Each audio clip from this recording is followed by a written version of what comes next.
하나님이 주신 생명의 말씀은 누가복음 16장,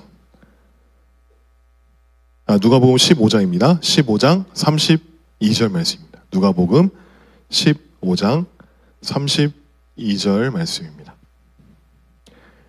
자, 우리 함께 한 목소리로 합독하도록 하겠습니다. 이 내 동생은 죽었다가 살아났으며 내가 잃었다가 얻었기로 우리가 즐거워하고 기뻐하는 것이 마땅하다 하니라. 아멘. 오늘 이 누가복음 15장을 가지고 아버지의 마음이라는 주제로 여러분들과 말씀을 나누기로 소망합니다.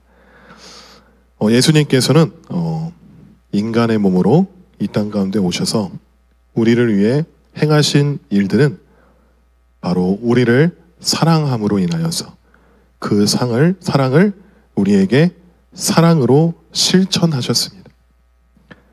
하나님 아버지의 말씀에 순종하여서 그 말씀대로 행하신 일들, 즉 우리의 죄를 사해 주시기 위해서 십자가에 피 흘리신 그 일들, 하나님께서 독생자 예수 그리스도를 통하여서 이루고자 하셨던 그 구원의 사역들은 죄 많고 연약한 우리들을 사랑하셨기 때문에 하나님 아버지의 사랑으로 예수를 통해 말씀하셨고, 또한 예수님의 사명이었고 그 일들을 예수님께 순종하셨습니다.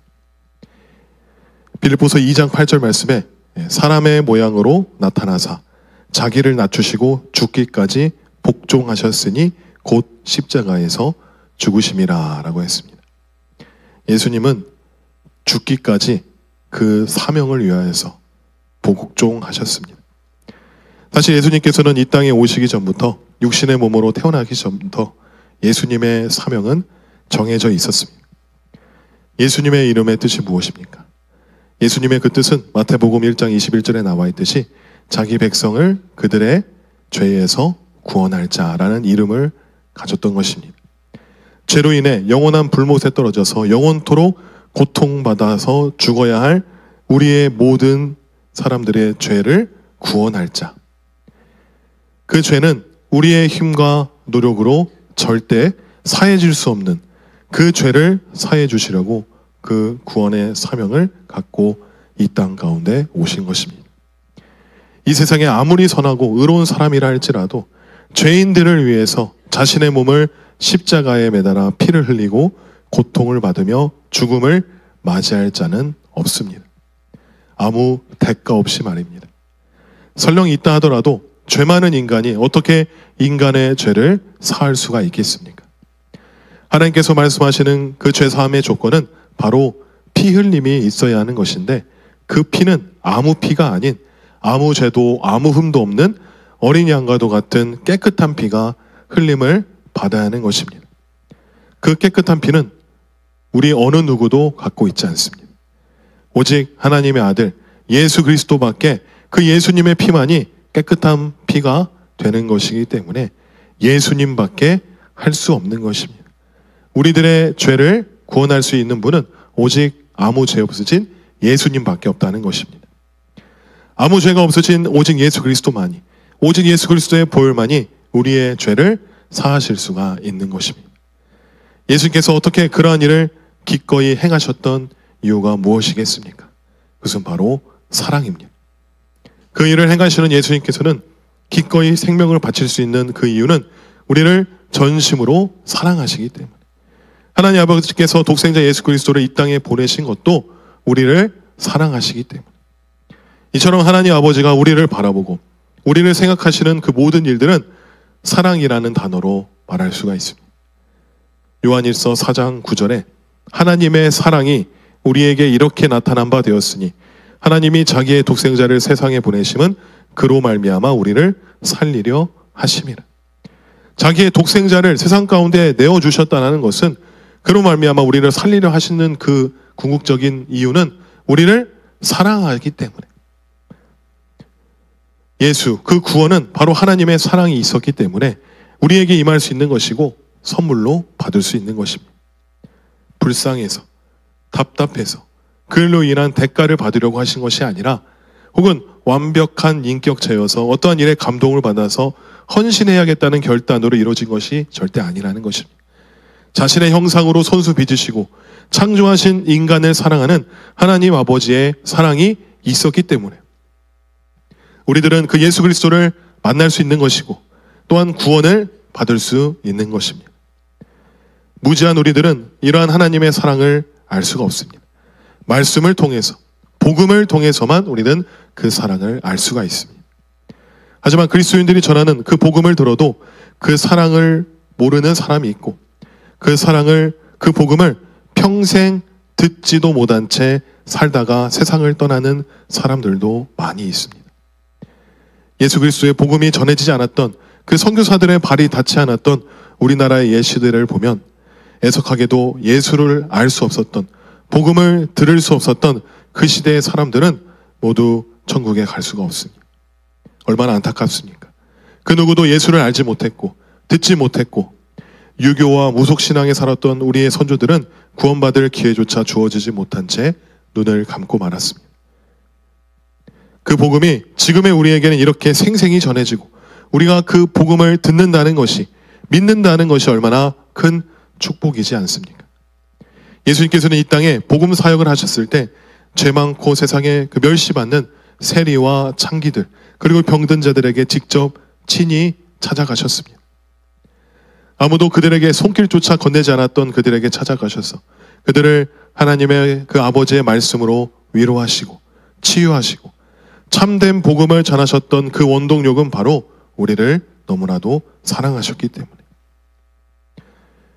전에 제가 사역했던 그 교회에서 중고등부 양육 졸업 여행으로 마커스 워십 예배를 드리러 갔었습니다. 저는 이제 해당 사항이 없었지만 운전할 사람이 없어서 운전자로 함께 동행했었는데 저는 평소 이 마커스 워십의 찬양을 너무 좋아했고 그 찬양을 기대하는 마음으로 가서 찬양을 듣고 함께 불렀습니다. 그런데 그곳 가운데 그 예배당 앞쪽 그 좌석에 그 장애우들 좌석들이 따로 있었습니다.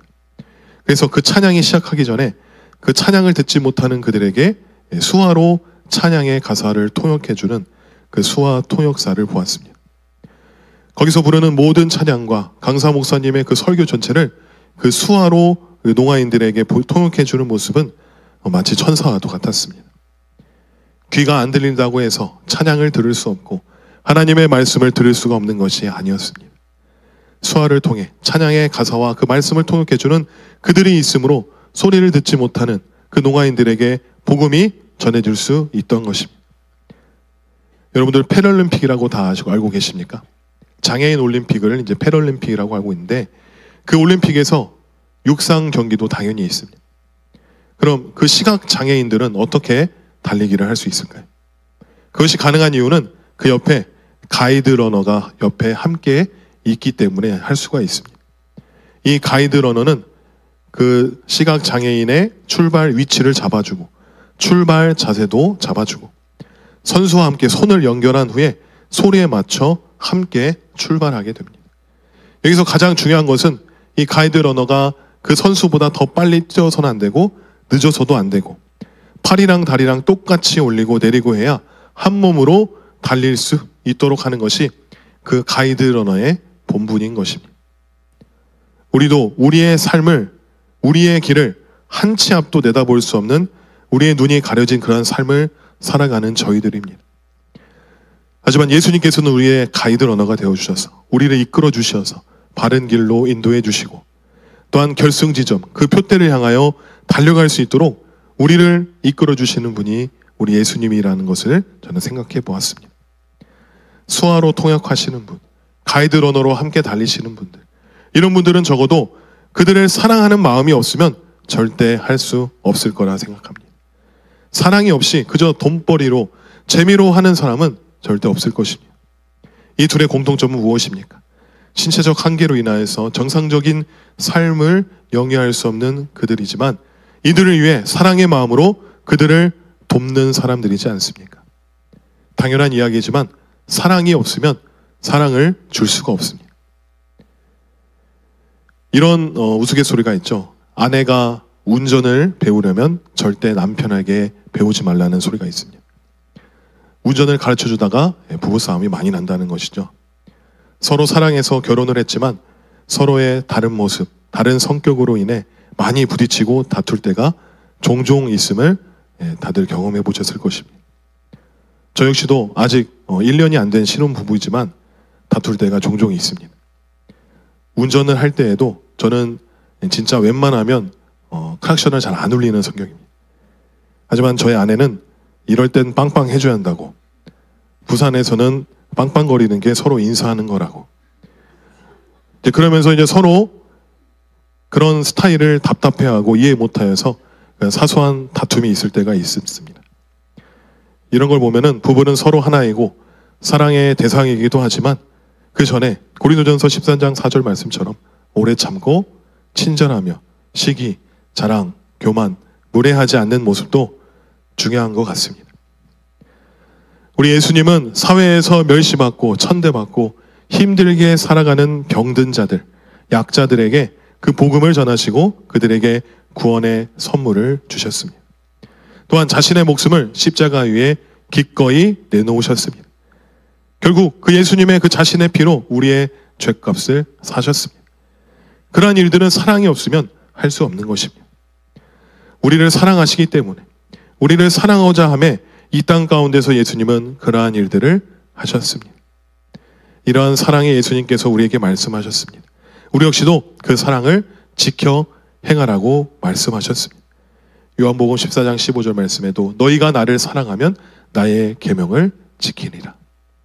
너희들이 나를 진정으로 사랑한다면 나의 계명, 여기서 말하는 예수님의 계명은 바로 마가복음 12장 29절에 31절에 나오는데, 예수께서 대답하시되 첫째는 이것이니 이스라엘을 들으라. 주 곧 우리 하나님은 유일한 주시라. 내 마음을 다하고 목숨을 다하고 뜻을 다하고 힘을 다하여 주 너의 하나님을 사랑하라 하신 것이요. 둘째는 이것이니 내 이웃을 내 자신과 같이 사랑하라 하신 것이라. 이보다 더 큰 계명이 없느니라. 너희 역시도 주 너의 하나님을 내 마음과 목숨과 뜻과 힘을 다하여 사랑하고 내 이웃을 내 자신과 같이 사랑하라. 서로 사랑하라는 말씀인 것입니다. 이처럼 예수님께서는 우리들에게 자신과 같이, 예수님과 같이 살아가야 함을 늘 강조하셨습니다. 오늘 이 아버지의 마음이라는 이 주제를 가지고 이 예수님의 성품과 그 사랑을 우리는 지금 나누고 있습니다. 오늘 본문 구절은 우리가 잘 알고 있는 돌아온 탕자의 이야기입니다. 이 이야기를 예수님께서 자신에게로 모여든 사람들에게 해주신 이유는 바로 어느 누구든지 그 사람이 의인이든 죄인이든지 주님께로 나올 수 있고 죄사함을 받을 수 있음을 알려주기 위해서 말씀하신 것입니다. 15절 첫 절을 보시면 세리들과 죄인들이 예수님께로 모여들었습니다. 왜 모였겠습니까?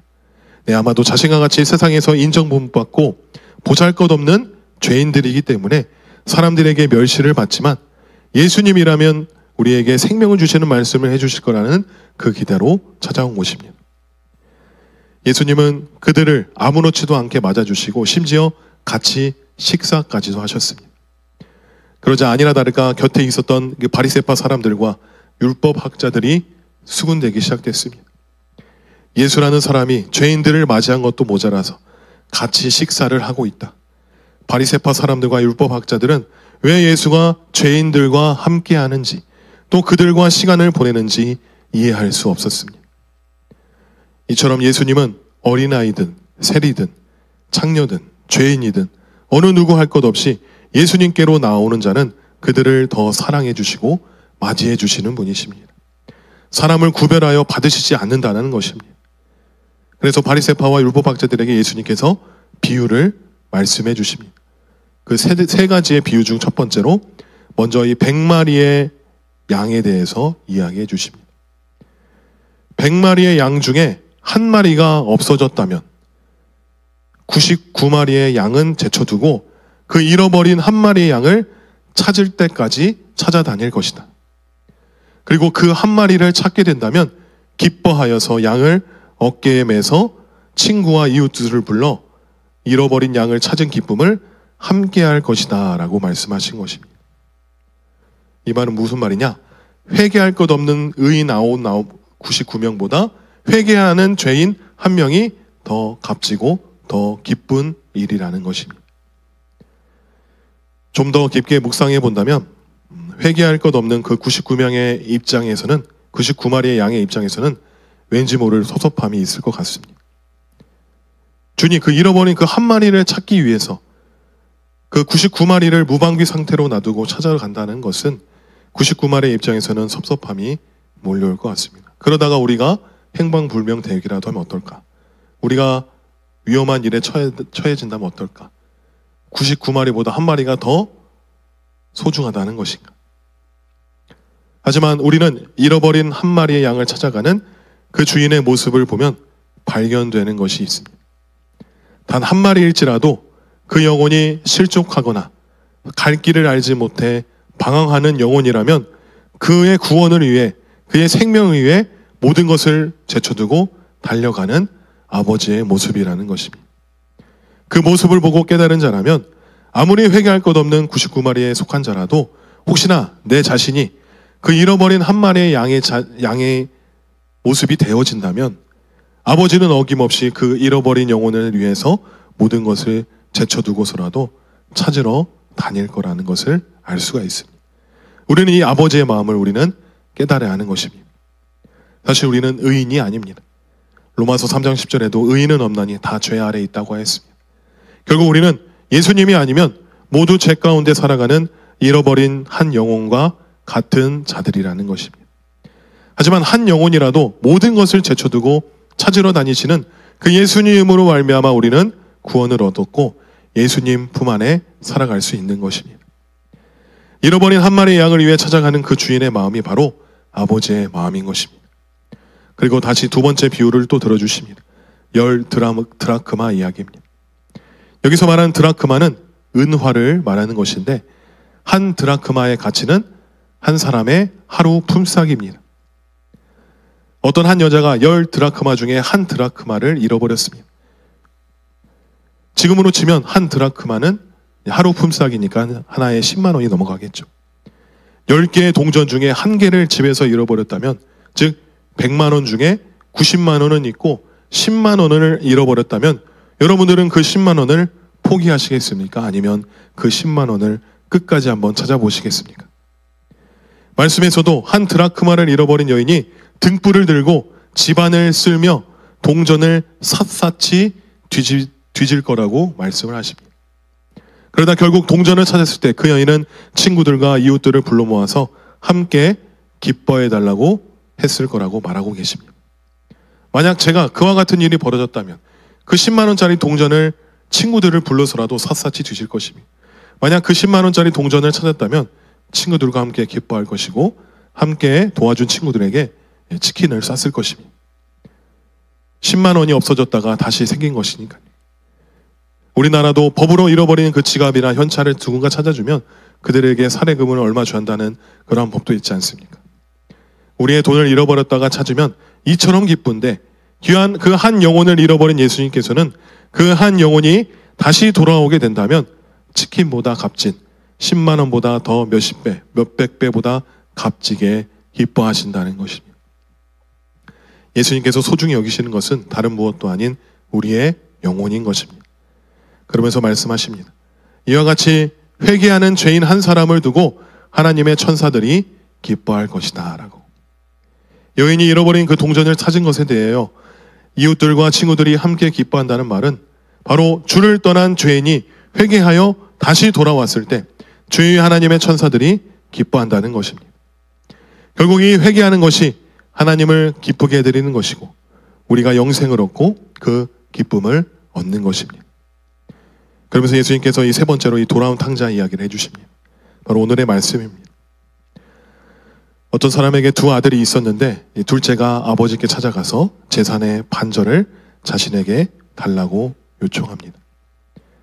유대법에서는 장남이 재산의 3분의 1을 갖고 차남이 재산의 3분의 1을 받는 것이 유대법으로 되어 있지만 이 둘째는 간이 큰 건지 아버지께 2분의 1을 달라고 요청을 한 것입니다.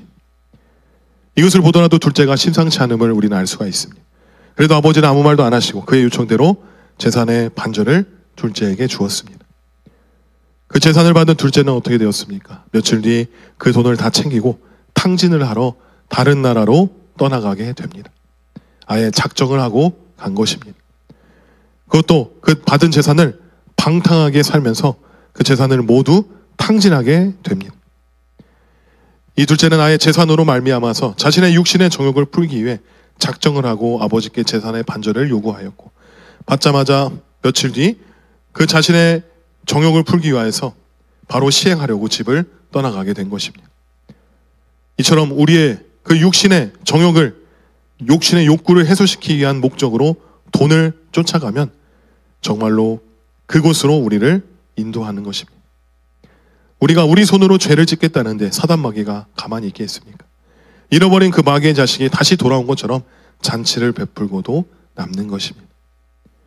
성경에서 이렇게 돈, 재물, 보물, 부자 이러한 이야기가 많이 나오는 이유는 사람은 하나님과 재물을 겸하여 섬길 수 없기 때문에 우리에게 권고하시기 위함인 것입니다. 아무리 율법을 잘 지킨 부자 청년이라 할지라도 자신이 버리지 못한 돈 때문에 예수님의 제자가 될 수 없었습니다. 그 청년이 이 둘째처럼 되지 않을 것이라는 것도 보장을 못할 것입니다. 하나님보다 돈이 더 소중하다고 믿는 청년인데 그 돈이 인도하는 곳이라면 하나님을 제쳐서라도 어느 곳이든 가지 않겠습니까? 결국 이 둘째는 받은 아버지의 재산을 다 탕진하게 되었습니다. 그런데 어침대 덧친격으로 그 간 외국의 나라에서 흉년이 들게 되었습니다. 한마디로 IMF가 터졌다는 것이죠. 그 나라의 경제 사정은 말할 것도 없고 일자리도 마땅치 않았을 것입니다. 그 둘째는 당장 돈을 벌어야 하는 상황입니다. 그래서 이 둘째는 지푸라기라도 잡는 심정으로 돼지 키우는 곳에 일자리를 어렵게 구하게 되었습니다. 사실 이 돼지를 키우는 곳에서 일을 하는 것도 하나님 말씀에 위배되는 것이었습니다. 레위기 말씀에 되새김질하지 않는 가축을 먹지 말라고 말씀하셨는데 돼지를 사육하는 농장에 자기 발로 찾아가서 일을 한다는 것은 역시 또 죄를 범하는 것이었습니다. 이미 죄의 끝판왕을 달려가는 둘째는 그때에는 제가 죄인지도 모르고 무조건 살고 싶은 마음에 그 농장에서 돼지 똥을 치우면서 돼지를 돌보게 되었습니다. 하지만 그곳에서도 일꾼들에게 밥을 주기는커녕 돼지가 먹는 그 쥐염 열매조차도 그에게 주지 않았습니다. 그래서 이 둘째는 이제 지푸라기라도 잡을 심정조차 사라지고 쥐염 열매를 먹고 있는 돼지보다도 못한 자신의 처량한 모습에 큰 고뇌에 빠지게 됩니다. 그때서야 아버지의 따뜻하고 풍족하고 편안한 그 품을 생각하게 되는 것입니다. 17절 말씀에 이에 스스로 돌이켜 이르되, 바로 정신을 차렸다는 것입니다. 제정신이 들었다는 것입니다. 나의 아버지에게는 풍족한 양식이 얼마나 많았던가. 나는 이제 이 돼지 우리에서 굶어 죽겠구나. 하지만 둘째는 결심을 하게 됩니다. 바로 아버지께로 돌아갈 것을 결심하게 됩니다. 둘째가 삶의 밑바닥까지, 죽음의 문턱까지 갔을 때 그는 아버지를 떠올렸습니다. 그것은 바로 아들을 잃어버린 아버지께서 그 아들을 위해 기도를 하고 있던 것입니다. 결국 돌아온 탕자는 아버지의 환영을 받았습니다. 멸시를 받지 않았습니다. 둘째를 기다리는 아버지는 더할 나위 없는 기쁨으로 둘째를 맞이하였습니다. 마치 잃어버린 한 양을 찾았듯이, 잃어버린 한 드라크마 동전을 찾았듯이 말입니다. 결국 아들이 돌아오기까지 아버지는 그 아들을 찾기 위해 노력했을 것이고 또 돌아오기를 간절히 기도했을 것입니다. 그 간절함이 둘째를 다시 돌아올 수 있게 하는 힘이 되었던 것입니다. 우리는 이미 예수를 믿고 있기 때문에 잃어버린 양, 잃어버린 드라크마 동전, 잃어버린 아들 이야기가 내 이야기가 아니야 라고 생각한다면 그건 잘못된 생각입니다. 만약 그렇게 생각한다면 세리와 죄인을 맞아주시던 예수를 손가락질하는 바리새파, 율법 학자와도 같은 것입니다. 우리 역시도 주님께서 잃어버린 그 한 마리의 양, 잃어버린 한 드라크마, 돌아온 탕자일 수도 있고 혹은 잃어버린 그 한 영혼을 위해 우리가 힘써서 기도해야 한다는 것입니다. 바로 전도자들을 위한 것입니다. 아무리 잃어버린 영혼, 그들을 위해 우리가 관계를 맺고 기도를 한다 하더라도 아무런 미동도 없고 변화도 없는 것처럼 느껴지지만 그들이 지쳐 쓰러지고 삶의 목적을 잃어버릴 때, 그때 우리의 진심 어린 관심과 기도가 그들에게 복음의 빛으로 비춰줄 수 있는 것입니다. 돼지우리에서 자신의 처량함을 비관하면서 굶어 죽어가던 탕자가 아버지를 생각하며 다시 아버지께로 돌아가듯, 우리 역시도 우리 아버지 예수 그리스도를 의지함으로 나아가 또 잃어버린 영혼들에게 힘써서 복음을 전하고 기도함으로 나아가야 하는 것입니다. 오늘 말씀을 보시면 잃어버린 그 양을 찾았을 때 그 양의 상태는 지쳐서 쓰러져 있었습니다. 그래서 목자가 양을 어깨에 짊어지고 왔다고 하였습니다. 잃어버린 드라크마 동전은 구석지고 먼지가 나는 곳에서 찾게 되었습니다. 잃어버린 아들은 탕자가 되어 거지가 된 모습으로 찾게 되었습니다. 이 세 이야기에서의 공통점은 무엇입니까? 그들은 다 바로 온전치 못한 상태였다는 것입니다. 하지만 그들은 목자와 주인과 아버지에게 환영을 받았고 기쁨을 주었고 모든 이들에게 행복을 주었습니다. 만약 잃어버린 이들의 모습이 우리들이라면 삶을 비관하며 낙심하면 안 되는 것입니다. 우리의 본 모습은 다 이와도 같습니다. 우리 삶의 주인이신 예수 그리스도를 찾지 않는 그런 삶을 살고 있다면 다 이와 같은 어려움을 겪을 수 있는 것입니다. 하지만 그럴 때마다 우리를 위해 아버지와 같이 다시 돌아오기를 원하시고 눈물로 씨앗을 뿌리는 분은 바로 예수 그리스도이십니다. 그분만이 우리에게 참된 기쁨과 행복을 주시고 우리에게 회복을 주시는 것입니다. 둘째가 돌아왔을 때 아버지는 좋은 옷을 주시고 가락지를 끼워주시고 신을 씻겨주십니다. 그리고 잔치를 위해 살찐 송아지를 잡으라고 하십니다. 이것이 바로 우리에게 지친 삶 가운데 영적인 회복을 주신다는 것입니다. 우리에게 영원한 생명을 주신다는 것입니다. 그것은 다른 누구도 아닌 오직 예수님만이 하실 수 있는 것입니다. 아무리 재산을 갖고 있어도 그 돈으로 세상에서 아무리 찾으려 해도 영생을 우리에게 주지는 못합니다. 오직 예수님만을 의지하며 살아가는 것입니다. 예수님만이 길이고 진리이고 생명인 것이고 예수님만이 우리를 하나님께로 나아갈 수 있게 해주시는 것입니다. 어떻게 예수님께로 나아가면 되는 것입니까? 18절과 21절을 보시면 내가 일어나 아버지께 가서 이르기를 아버지 내가 하늘과 아버지께 죄를 지었사오니 라고 나옵니다. 바로 회개하는 것입니다. 회개하는 마음으로 아버지께 나아가야 하는 것입니다. 그분께서 아무리 천한 우리들이라 할지라도 회개하는 마음으로 나아간다면 예수님께서는 우리를 용서해 주시고 오히려 기뻐해 주시고 우리에게 회복을 주시는 것입니다. 만약 내가 주님께 온전히 나아가지 못하고 회개하지 못한 채 내 삶을 비관하고 내 환경을 낙담하는 자가 있다면 우리가 이 시간 함께 회개함으로 주님께 나아가기를 소망합니다. 그래서 주님의 그 품에 안으며 주님께 위로받으며 그 우리를 기다리시는 우리를 천국으로 인도하시는 그 아버지의 그 사랑과 그 마음을 우리가 깨달으며 나아갈 수 있는 저와 여러분들이 되기를 주님의 이름으로 간절히 축원합니다. 아멘.